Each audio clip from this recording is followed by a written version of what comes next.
अस्सलाम वालेकुम वरहमतुल्लाहि वबरकातुह। तो आई होप कि आप सब ठीक होंगे।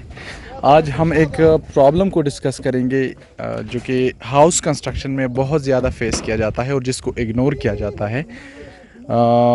वो प्रॉब्लम है बीम कॉलम जॉइंट। जहाँ पर भी बीम कॉलम जॉइंट आता है वहाँ पर स्पेशल डिटेलिंग करनी होती है एज़ पर ACI कोड।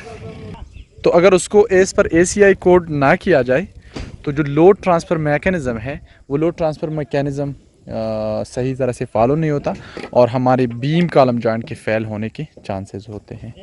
तो लोड ट्रांसफ़र मैकेनिज़्म ये है कि लोड स्लैब से बीम के ऊपर आता है, बीम से कॉलम के ऊपर जाता है और कॉलम से फाउंडेशन।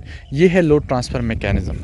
अब जब भी ऐसा फिनोमेना होता है तो इसका मतलब ये हुआ कि स्लैब से डायरेक्टली लोड बीम ने लेना है और बीम से कॉलम पे ट्रांसफ़र होना है। अब स्पेसिफिकली कॉलम पे इसको ट्रांसफ़र करने के लिए होना यूँ चाहिए कि बीम का सारा स्टील कॉलम की स्टील में एम्बेड होना चाहिए।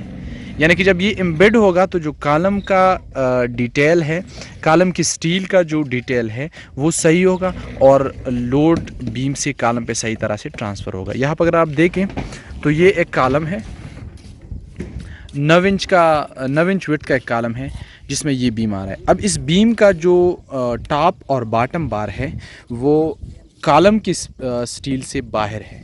ठीक है, तो कॉलम की स्टील से बाहर होने का मतलब ये हुआ कि ये रिइंफोर्समेंट इस कॉलम के ऊपर लोड को सही तरह से ट्रांसफ़र नहीं कर सकेगी। और अगर ऐसा केस है तो इसका मतलब ये हुआ कि हमारा लोड परफेक्टली एज पर ACI कोड ट्रांसफ़र नहीं हो रहा है। यानी कि 80% ट्रांसफ़र हो रहा है, 85% ट्रांसफ़र हो रहा है, बाकी का लोड ये स्टील लेके उस बीम के ऊपर ट्रांसफ़र कर रहा है।